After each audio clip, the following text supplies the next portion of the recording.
Welcome to another rock and roll roundtable from the world famous hard drive and hard drive XL. I am your friend and humble narrator, Lou Brutus, joined by a whole bunch of friends whose faces I'm very glad to see, even if it's not in person. Off to my right, sipping something in his wonderful studio, is our friend Shim Moore. Shim, how are you? I'm fantastic now, mate. It's so great to be talking to you again. It's really good. Thanks, man. Yeah, you're shaming the rest of our setups here, and this is like your B rig, right?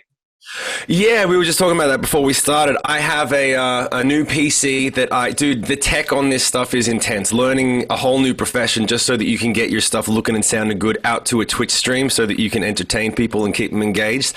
I got a second PC with a whole bunch of fancy stuff. Crashed 1 minute before I went to dial up for this interview. Just crashed, so I'll figure it out later, but I'm calling you from my laptop right now. But that's how you roll. That's how you figure it out. Where exactly are you? What town? What city? Sydney, Australia, mate.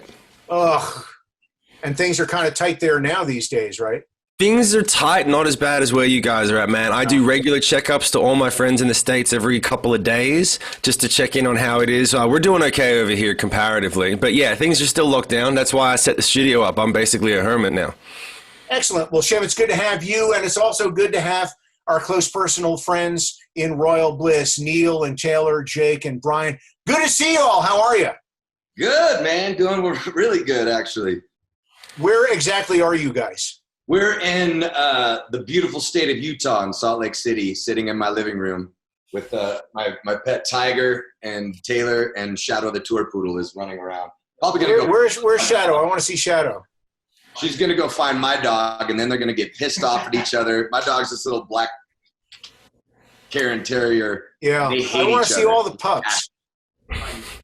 I just find it through. Yeah, Shadow's got a fresh look at this dude. Yeah, oh, a mohawk, a poodle mohawk, punk poodle. Yeah, punk poodle. Very rock and roll. Can I interrupt for 1 second and just say I've been waiting to tell you, Taylor, your hair looks amazing, mate. Since the last time I saw you, your hair is just fucking spot on, mate. Thanks, bud. Yeah. What did it look like last time, Shim? It just looked like it has for years, just the normal, the long rock and roll hair, man. But then I saw him in some press stuff that he'd done for the new single, and I was like, oh, boy, cleaning it up, getting the hair out of the face, going for a new look, new sound. I loved it. I was like, my boys are ready to rock and roll. I was very happy. Love the old hair, love the new hair. Well, let's talk about the single Medication, which is Royal Bliss and Shim together. Maybe a little bit of backstory from you guys. Do y'all remember the first times that you met and hung out? And have you had any adventures together in the intervening years? Neil, you want to take it? I remember the first time. It was one of the first times I met you, Lou. It was Rock on the Range. In 1872. Yeah. Rock on the Range first started. We were there in Conestoga wagons. It was 09. It was Rock on the Range 09, and Shim was with Sick Puppies. And I remember doing an interview with you as well. And we actually sat at the same table, and we ate lunch together and just kind of, just bullshitted back and forth here and there, just kind of said what's up. And he had no idea who the hell I was because I was just his peon. And it was cool because Shim had people holding him in a chair and carrying him wherever he went. It was like this golden throne with red and stuff. And I was just like, man, I just thought it was so cool to hang out with him there. And then years later, we're under the same management team, and management brought up, hey, you heard of Shim? I'm like, oh yeah, man. And I saw him getting carried around Rock on the Range, and he's a hell of a songwriter that you guys want to try writing. So he actually came, and this is the living room that we sat in and wrote Medication, right where we're sitting right now. So he stayed at my house for 3 or 4 days, and we just kind of hung out and jammed and hit it off, right off the bat. He's a badass, and so yeah, we were able to collaborate and write a pretty badass song. I'm excited about it. Well, Shim, before we get into more about the song, what were your thoughts on Neil's house? Was it clean? What was in the fridge? What's the neighborhood like? Where did he take you to eat? The important stuff. Honestly, mate, I was disgusted. Nah, man, it was dope, dude. Honestly, It was really serendipitous, man. I got a call from management because I was going up to Sundance to do a showcase up at Sundance Film Festival. They live down the bottom of the hill, and so they basically were like, "Yo, do you want to swing by, write a song with the guys like we talked about?" I said, yeah. So I just pushed my flight, and then I pushed it again another day because we kept just drinking and jamming and talking. Like, we didn't write, and Neil's being polite. He's like, we sat down and wrote the song. We were drunk for 2 days before we wrote that song, okay? We were partying and hanging out and doing fun stuff. And then eventually I was like, well, I got this idea. I basically showed him the verse. And then we went to the chorus, and then Taylor came over, wrote the riff, and we did the bridge, and we started crafting the lyrics, and we got the whole thing together. And by the end of it, we had a song. And I remember thinking that was the first song we wrote together. We did 2 other starts, but Medication was really like, oh, sounds like something special. It's just straight to the hook, bang, there's the chorus, reinforce the hook, second half of the chorus. You know, like I started pulling out I told Neil I'm pulling out my whole bag of tricks, like everything I've learned from the 15 years of songwriting with all the people that Capitol Records sent us to. We're going to bookend it. We're going to do this and that. We're going to reintroduce the thing here. And I started pulling out all these tricks, and they were like, oh yeah, I remember you did that in Maybe, where you finished the chorus with the first line. And I was like, yeah, let's just do like, I just slammed it full of all the tricks. I'm like, let's just crush a radio single and hope for the best. And then I got a call a few months later like, yo, yeah, you're right, it's the single. I was like, yeah, awesome. Now, when you're going, has everyone got a guitar in hand? Is somebody banging on a piano? And how are you keeping track? For those of us who do not write songs, like, how do you make sure it gets done correctly? I think we started that one with Neil and I were just passing the guitar back and forth. And then Taylor came over after we had a semblance of an idea, and then he's a real guitar player, so he was like, oh, you mean we should probably have a riff, right? Did it. I was like, oh yeah, okay, cool, that'll be fine. And so he tears out this lick, but we kind of, Taylor brought over a guitar, but Neil and I started the idea with just passing the guitar back and forth, because I don't know I think I brought my guitar, but I couldn't be bothered getting it out, and it just was one of those things where it depends on the drunk. Yeah, I'm sorry. I haven't changed, mate. Nothing's changed. Just because it looks nice doesn't mean nothing's changed up in here, right? Or in here. So we just kept working it till it sounded good and back and forth, and then take a break and come back. And when you catch fire, man, and you just let it be what it becomes. Neil, anything you want to add to that, or any other remembrances from the session? He remembers more than I do. He was responsible. He wasn't drinking the whole bloody time. I was at my house with my wife and kids around. I couldn't, it was like, and my kids were like, there's this cool Australian guy here. Like, I wonder if he catches alligators and shit. And so my kids were like all enthralled with Shim. And he was having a good time. He was here for Sundance, which is just a party the entire week. Yeah. And like songwriting, it's all chemistry. Like with us writing albums, we can go in a room and knock out songs because there's this chemistry and respect for each other. And right off the bat, I had respect for Shim because I knew his history. And, whenever you can get along with somebody, it's so much easier to have this cohesive kind of creation process that, just happened. And it wasn't like, I invited him into my home and was, just like, I'm just going to be a normal dude and just have a good time. And that's when the best music kind of happens. And with Medication, it's kind of funny.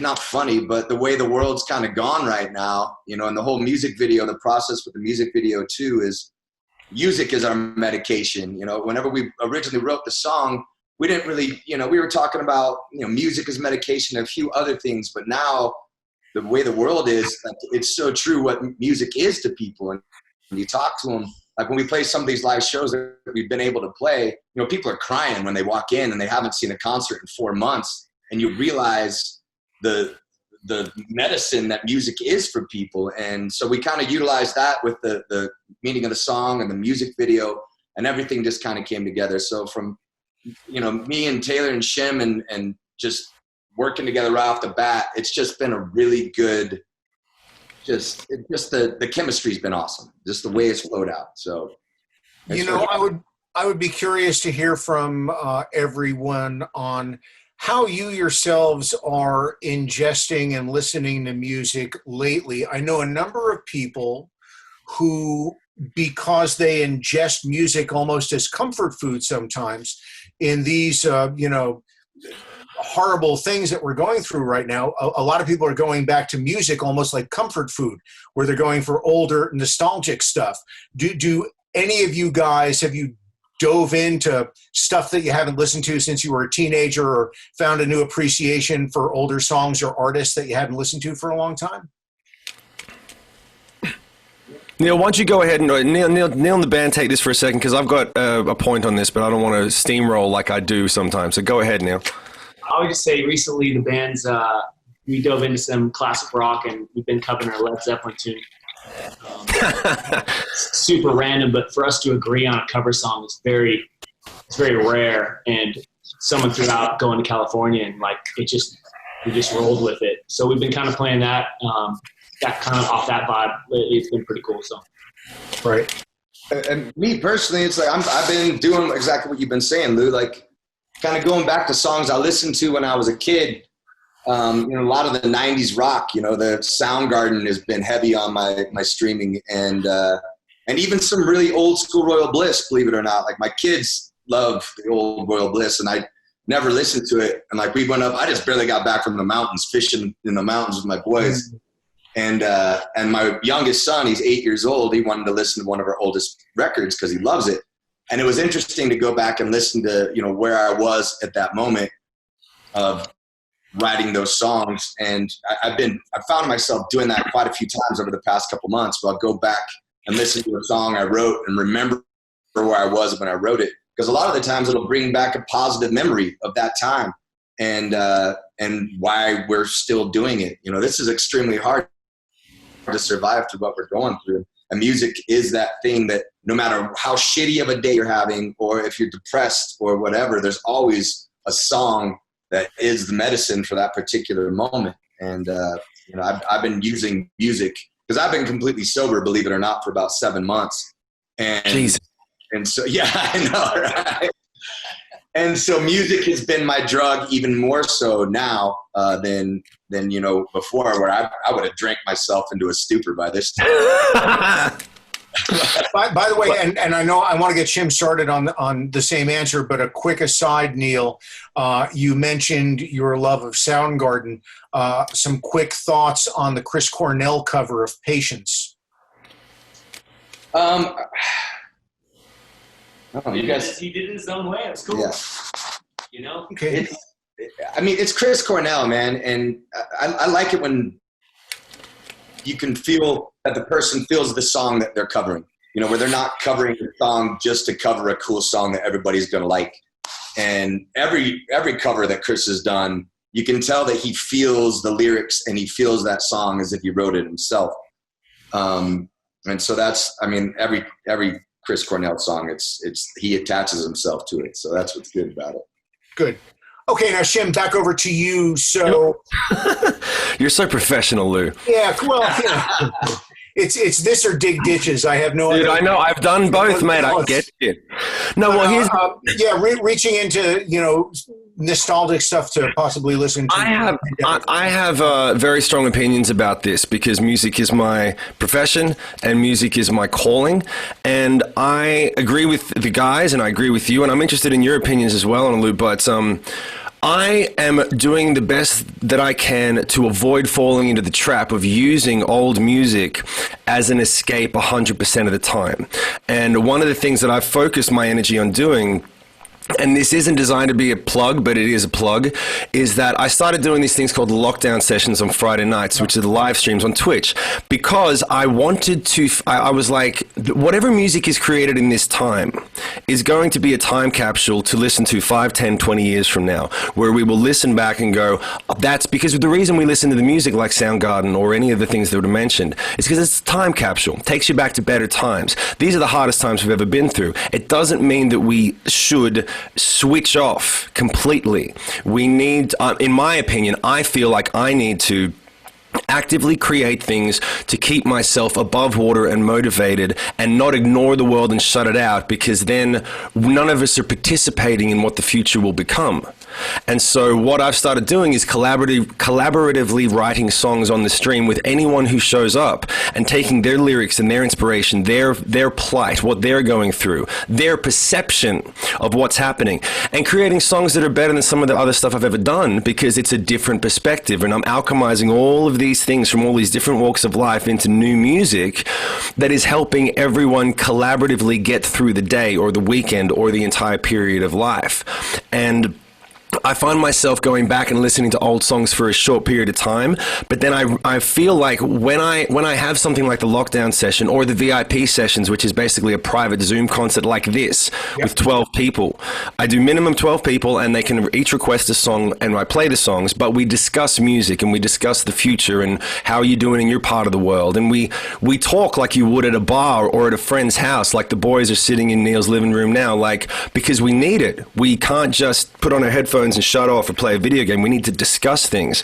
That collaboration, I think, is one of the most important things that we need right now. So I have strong feelings about, yes, we want to go backwards, but we can't live backwards. It's easy to fall down the rabbit hole of just putting on those records and going there, or getting drunk and going there, or whatever it is. It's harder to move forward, but I think that medication, the use of music as a medication, there's also the application of the medication is just as important. And the application is to continue to move forward, listen to new music, write new music, create progressively. I feel very strongly about that, but I'm a passionate, messed up guy. But that's what gets me going, and that's how I feel about it. That's my 2 cents. Well, and see, that's a great transition into one of the other subjects that I wanted to bring up with all of you guys. What tool sets have you learned to work better with since you've been quarantined and locked down? In other words, what are you able to do from home now that maybe you weren't that comfortable with, 4 or 5 months ago? For example, out in the real world, I think, there's probably 10,000% higher amount of the population who can put together a Zoom meeting. Yeah. No, who knew what Zoom was in November 2019? I knew it. I'd been on some stuff, but it wasn't like a vital portion of my life and career. Now it kind of is. Yeah. So, we'll start in Salt Lake City with Royal Bliss. Tell me some of the skill sets that you have picked up during the course of quarantine, and some stuff you have learned to get better at in order to continue to have a career through all this. Well, I think it's, so many in the music world. Shims was discussing it earlier. Like, he's got this whole new PC that's just basically like dedicated to it. And for us, it was, we started off, we're like, well, we got to do something. So we were doing the live streams on Facebook. We started out with just purchasing the clip for your phone to put in the tripod and be like, well, we'll start there. I remember that day. Yeah. I remember doing that on my end. Everyone does the same thing, brother. Yeah. It's hilarious. So it's, it started there, and then it's like, well, we need to figure out a better system to get better sound. So then we got one of those Zoom 4 recorders, and then we had to buy an adapter so we could plug in 2 microphones at the same time and do like 2 line ends and be like, does that sound better? And then finally we found our buddy, because there's so many people in the studio world that picked up all these different, like the splitters for cameras and all the different software to be able to do a live stream that looks absolutely professional and to multi-track it and do everything else, which is what we've been doing now. So it took us 5 months to get to the fancy setup.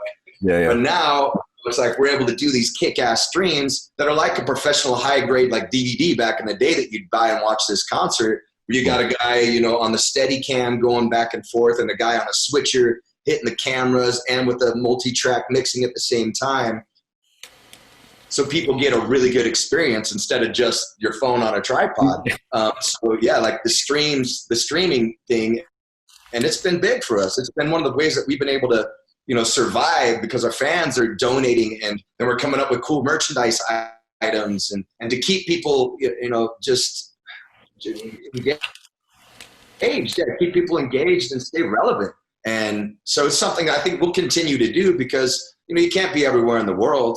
Shim's in Australia, and he's able to connect with all the fans in the United States. And I bet it's a huge thing for you. I mean, I'd love to hear like your setup, man. Yeah, I know. That's the funny thing. Rock guys in rock bands and stuff, it used to be like, yo, have you played that club in St. Louis with the new bar? And there's that chick that's like, yeah. And now we're like, okay, so are you setting your frame rate to 2 or 4 frames on how many drop frames you got per 15 minutes? And like the tech talk that we have started collaborating on. And then like the different cameras, you're talking about, well, Canon, but Panasonic, clean HDMI. Oh my God, it's endless, dude. It is endless. The amount of tech stuff that you need. And I get on my stream on Twitch and I'll roast my fans. If they come in and they try to mess with me like, oh, Royal Bliss is set up. I'm like, dude, you have no idea what we go through. You have no idea how hard it is to get anything looking reasonably good, whereas our brains were not wired for this. We work over here, and this hasn't been switched on for 30 years. Give me a break. Like, it's intense. But you do get off on this thing of, like, when you're in a band, especially like one of the things that I had the most respect for Royal Bliss was singer to singer with Neil was the crowd participation, right? Every singer everyone knows, man, like every singer steals from every other singer, hopefully you ask permission, but it's not even really necessary. You're just ripping each other off left, right, and center and discussing how you're trying to put on the best show, right? You're trying to put on the best show. And so now our show is in this box. So we're trying to put on the best show for people. We're trying to keep them engaged. We're trying to keep them alive and keep ourselves alive. And past the point of, it's one thing to discuss the business side of it, but mostly it's just, this is what we do, man. You cut off our legs, we're going to learn how to crawl. It doesn't matter. We're going to figure it out. Right. And so, by the way, I would like to add to that rock and roll has been nothing more than everybody ripping off Chuck Berry for 70 years. Absolutely. That's why I love it when I had Powell, my guitar player, he's that sort of guitar player, and he'd throw in a little bit of Chuck Berry mixed with AC/DC, which is really just Chuck Berry turned up to 11. Yeah. And then he'd do it, and people, new guitarists would come up and go, wow, did you write that lick? And I'm like, dude, you can't You can't ask, like a new kid coming up at 12 years old, did you write that? I'd like to learn that. I'm like, dude, this is older than your granddaddy.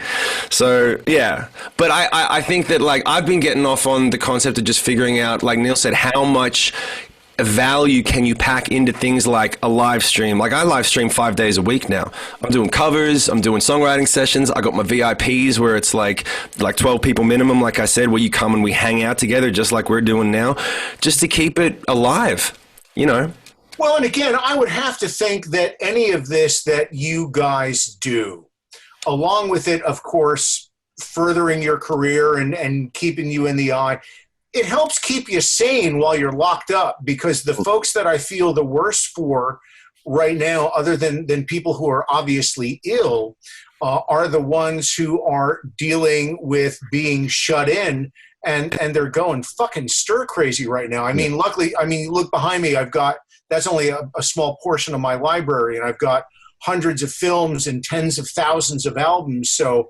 if I'm holed up here, I'm okay. You're okay. Yeah. And I've got my career stuff that I can do, and I've got a studio so I can do all the radio stuff. But looking down the line, how much of what you're learning right now do you think, once you get back to touring and can go back out, how much of this stuff is going to evolve and change into something else, and you can take this knowledge and move forward in a new world with it? Neil, go ahead. You guys, what do you think first? I don't want to steamroll. I mean, it's just like everything in the music industry. It's been evolving forever. Tim's been in a long time. We've been in a long time. And basically, as much as you can pack into your arsenal, the better off you're going to be. I mean, nowadays, it's so hard to stay relevant. There's so many people doing so many different things. It's not all about, you write the best song, you have the best stage presence, the live concert is on point. You got to be on all your socials and everything else. It's just another tool, another weapon that we can use to stay relevant in the world and to reach more fans. So, I mean, you just got to work a little bit harder than the next person in order to get noticed. There's millions of people out there writing songs and playing music trying to get noticed. And if you know how to write a song, if you know how to play live, you know how to play your damn instrument, which a lot of kids don't, and you know how to sing, and just all these things, and know how to run a Zoom meeting, know how to film a live show like this and be able to keep people interacted. You know, like Shim's doing 4 or 5 streams a week. He's never done that before, but now he has that in his arsenal because nowadays it's hard to make a living in this damn industry. So if you can make a little bit more money here and there, you're able to do what you love and what your purpose on this planet is. And you have to have all those tools, because if you only got 1 or 2, you're not going to survive. You're going to be working a day job, 13 hours a day or whatever, like a lot of people are. And we know what that's like, mate. Don't want to go back. We've all done that. So it's like, we don't want to go back. This is our passion. This is our purpose. And so to have all these new tools that we're using right now, we're going to be able to use them forever if we're smart. Hey, by the way, a quick aside, since most everybody is spending even more time online than they were before the shit hit the fan, do you find trolls are being trollier? Because I see some stupid motherfuckers every day. I can't wait to try understanding. Like I just cut people off anymore, but the ones that really just make me scratch my head are guys who are musicians, but they're hoping to become up and coming musicians. But they take their time when they get somebody's attention online to shit all over musicians who have attained a much higher status than them, and I'm like, dude, what the fuck? Okay, can I tell you more of that lately? Shim, go ahead. I got a story for you because I wasn't sure if we're allowed. Can we say the S word? Because you just said it. Can we say it? Yeah, sure. Okay, cool. So this is going to make you laugh, right? My first troll experience, all right? I never had a troll. First week, right? I was the dopest thing. So this guy comes in, and I didn't know how much you can get spammed and trolled in it, right? So this guy comes in and he's like, hey, can you check out my beat? And I was like, I don't really do that, but I don't know, maybe a couple of minutes later, I'm like, yeah, he spams like 2 or 3 more times. He's this link, post a link. I'm like, all right, yeah, I can check out your beat. All right, let's have a listen, I guess. Click on it, and it downloads this MOV file, and I load it, luckily not live on stream on my second computer. And it's a video of a guy's ass taking a shit in his own hand, then turning around and eating it. Yeah! For real, okay? And I watched it, and I'm live on stream. And I have to figure out, well, what do I do? I can't show this. I can't react negatively. What do I do? Because they can't see it. So I was like, this is what I said. I'm watching it. I saw it. I stopped it right before it went in his mouth because I was going to throw up. And I paused it, and it was this guy's like, I forget his name. Let's say it's like John Smith. And I was like, oh, John Smith. Cool. Is that you? And then this guy wrote in with broken English. He said, no, not me. I got you.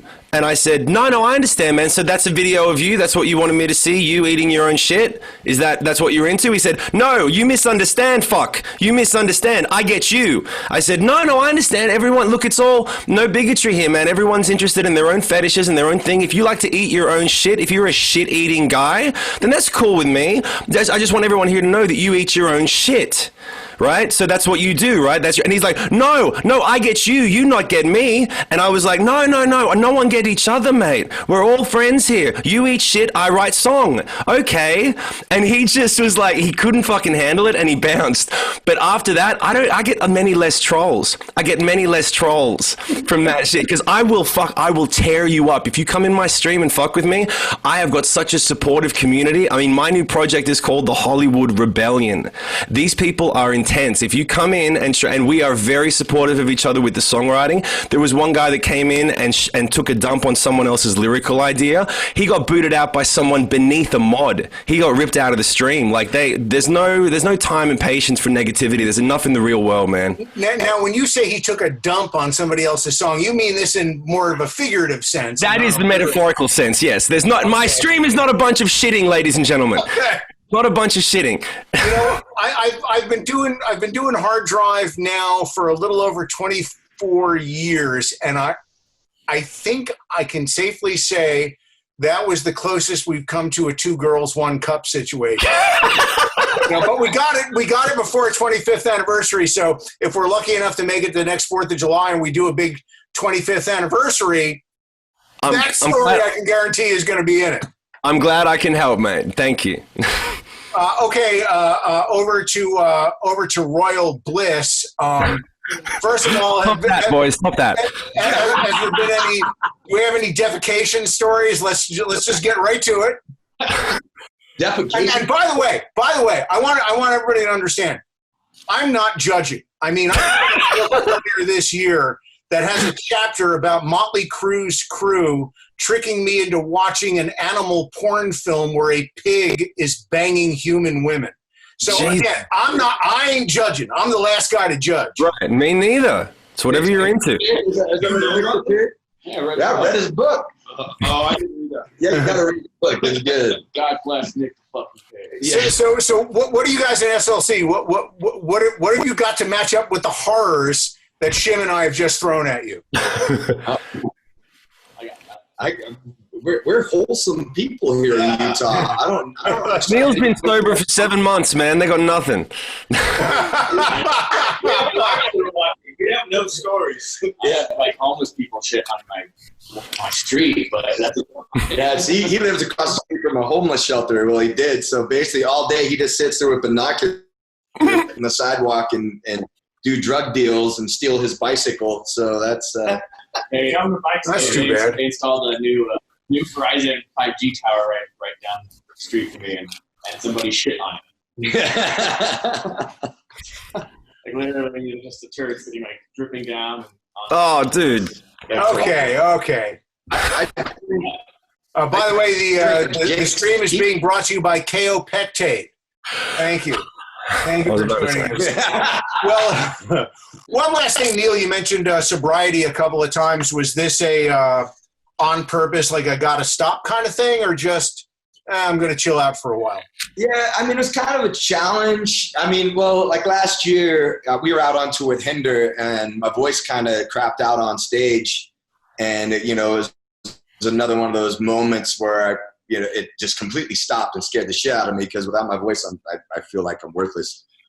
So my voice coach was just like, you got to slow down on the drinking and stop smoking. And if you want to avoid surgery. And then I did a challenge a few weeks into January called 75 Hard, and which was like 75 days of working out twice a day and not drinking.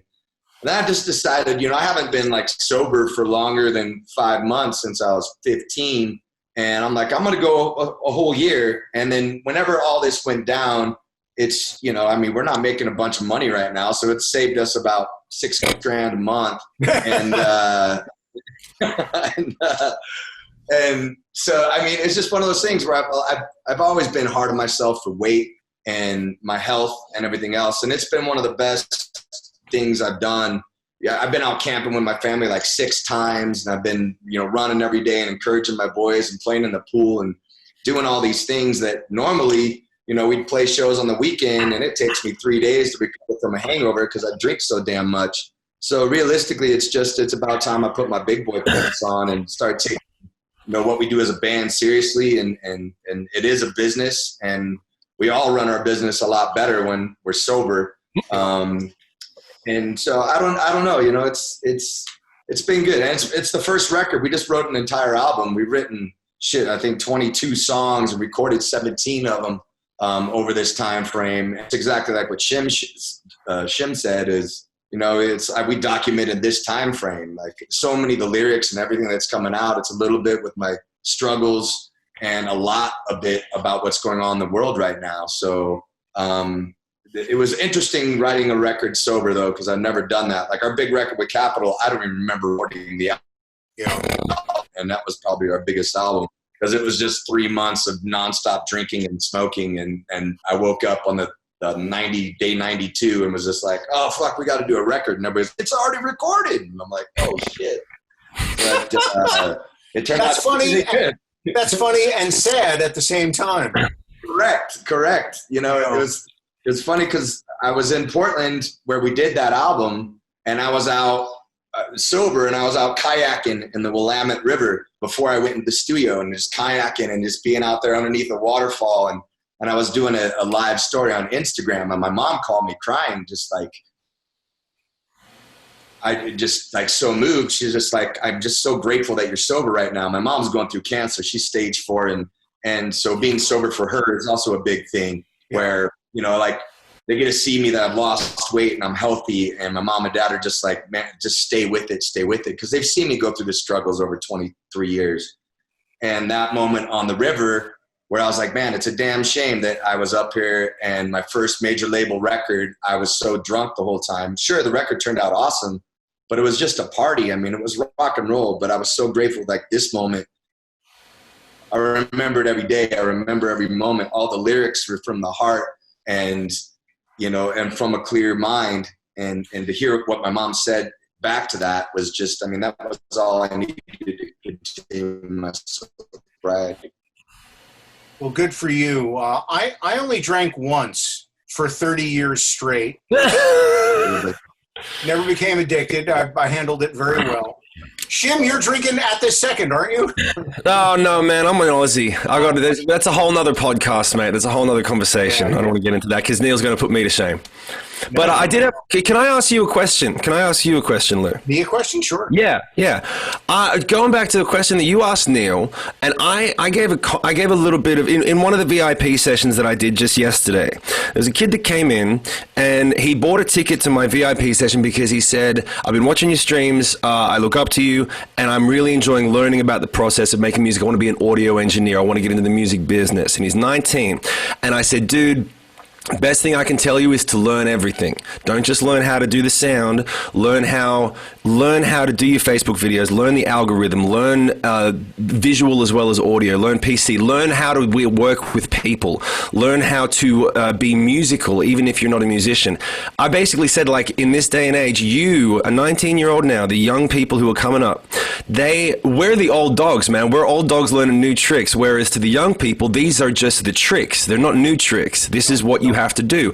But if they're not guided correctly, if they're not watching the right people, because everyone's online now, everyone's trying to sell a masterclass, everyone's selling something.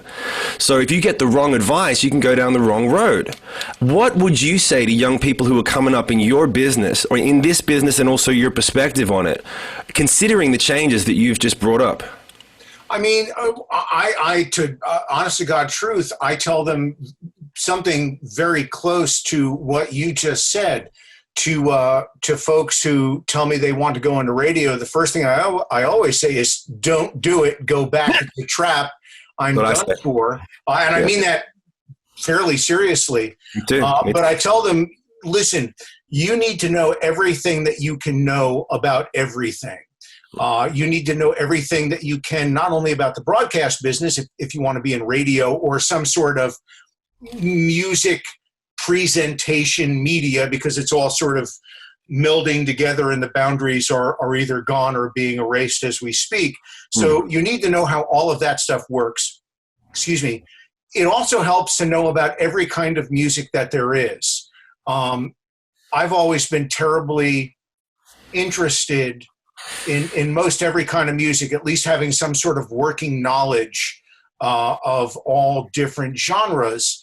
And it's just because I like listening to a little bit of the best of everything. So I might wake up in the morning and I might listen to you, or I might listen to Royal Bliss, or I might listen to Slipknot, or I might listen to the Ink Spots, who were a popular vocal group in the 1930s and 40s, who were one of the forerunners to rock and roll, maybe like two generations before rock and roll. But without bands like the Ink Spots, you maybe don't arrive at rock and roll. And, you know, Chuck Berry, who we mentioned earlier, or, you know, my friend violinist Rachel Barton, playing violin and doing Bach duets with a harpsichordist. The more you know about this stuff, the more you're going to understand about any kind of music.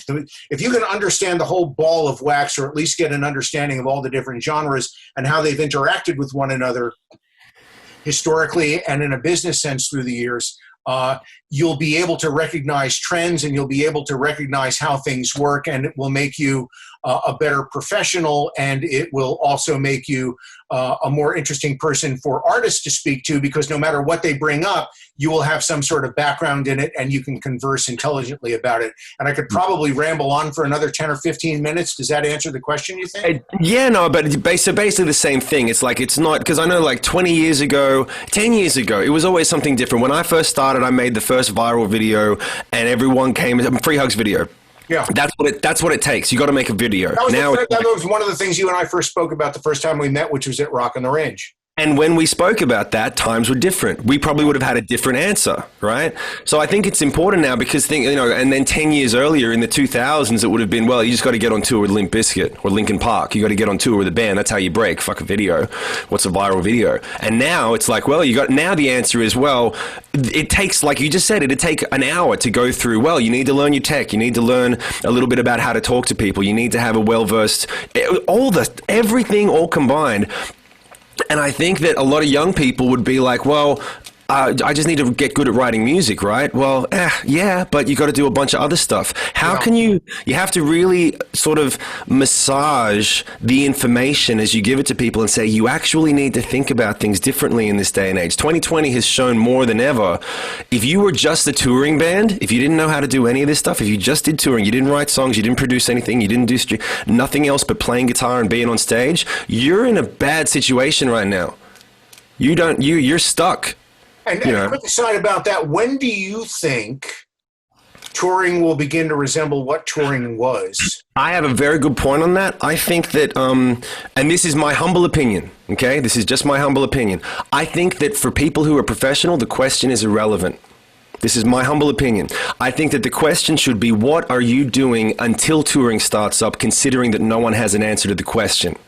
What are you doing while this period of time is happening in the present? What are you doing now, as opposed to waiting around for what may come, because no one can answer when it will come or what it will look like when it comes. So people come to me and they ask me, so when do you think touring is going to open up? And my response usually is, who cares? When it opens up, it opens up. We know how to tour, man. We've been doing that forever. We know how to go to a fucking show and how to put on a show. What are we doing now? What's going on now? Now it's about your tech and your live streams, and that's great. But more importantly, the reason that people love a live show, Lou, is because of the connection that it creates. What are we doing now to create a connection? Because it's not just about you happen to make money by creating connectivity. That's business 101 for music. But in terms of life and living and being a human being that's still present today, we have to connect with each other. And we do it on things like Zoom, but we have to figure out the science of creating connection through a technological medium like this, using music, using this sort of communication. How much can we jam into this new form, this new platform, this new way of doing things? When touring comes up, we'll just go back to it. It's all good. Yeah. But for me, yeah. Really well explained. Really smart. And I see we have been rejoined. Excellent. By Royal Bliss and SLC. You guys back? What happened? There's too many teenagers watching porn right now because they're stuck at home. Teenagers. Well, we'll wrap up anyway. So our internet is totally ask you, screwed. I can't tell. What one are we on right now? I do want to ask you guys. Frozen again. With the new music you've got created, like when do we get an album? When do we get something? Can you hear me? Yeah, go. I was asking, Okay. with the new music you've written, when do we get an album? That's a good question, Lou. October 30th. We're back with a label again. So, there's a lot of people that help make that decision at this point. We're looking at October, but we're also supposed to be on tour in October with Fozzy and Through Fire, October and November. So we're looking at the end of October to come out with a new record. But I mean, everything's ever changing in this world of ours. So it's, if we're not able to tour in October and November, I don't know what if it would make sense to come out with an album at that time. Maybe we'll push it out to next year. But the problem with next year, there's going to be 1,000 bands coming out with records. So it's one of those things is trying to find the timing to come out. But I don't know. We're in the mixing process right now. We love the songs. Dedication will be the first song on the record. That comes out August 14th, as you know. And I don't know. It's one of those things, man. It's such a freaking roller coaster of shit. So we're just we're gonna try to figure out when the right time is. If it's like going up the roller coaster and then we release the record and it goes down and it's really exciting, or if we release the record and it's right whenever you hit the end and you get off, which is usually the timing that Royal Bliss has, because we finally break top 20 in the country, and sure, it might be our fault that the coronavirus hit, because we started finally doing well And the last time we were doing really well was 2008 when we had the other recession. So it could be all our fault, and I apologize for that. You know what? You may have hit on something really, really good in that answer. I think as we wrap this up, I want you guys to get right back together with SHIM, and I want you guys to write the ultimate song about getting through the pandemic, and it's got to be called Roller Coaster of Shit. Not only that, I want you to take to like sneak in little samples in the background during the breaks of SHIM's talk about the shit troll. Yeah. I'm telling you, we have all of the pieces here over the last 47 minutes for an epic fucking rock song. Now, guys, take these threads, tie them together in a great knot of evil rock and roll. Do your fucking job! Roller coaster of shit. I'm dead serious. I like it. Roller coaster of shit. We're going to send it to you first and get Lou Brutus approval, and then we'll pop it on Spotify. Fair enough. So when it goes gold, I want a plaque. That's all I'm saying. There That's we all. go. I ask nothing from me other than a plaque. I write music, you eat shit.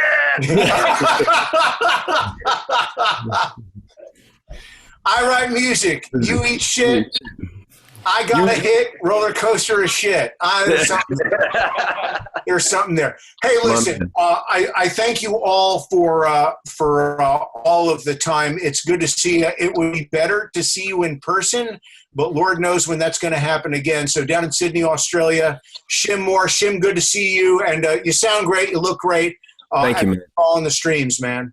Thank you very much. Hey, and thanks to you and the Royal Bliss for letting me ride your coattails, come in here and talk a bit about what I'm doing. I appreciate getting the word out there about my streams and stuff. Thanks. No, it's great. And to you guys there at SLC and Royal Bliss, always a pleasure to speak to you. And Neil, congrats on staying sober. Keep it rolling. And you'll figure it out. If you got to release another single late in the year and sit on the album the next day, you guys are smart. You'll come up with a plan. Yeah, he's sober now. He's sober now. I figured it out. You're sober now. You'll be fine. Everything's great. It's all good, man. Thank you, Lou. All right, always a pleasure. And thank you to you there who's been following along, watching Royal Bliss and SHIM. I'm Lou Brutus. Thank you for joining us for this rock and roll roundtable. And shit. And shit. Roller coaster of shit!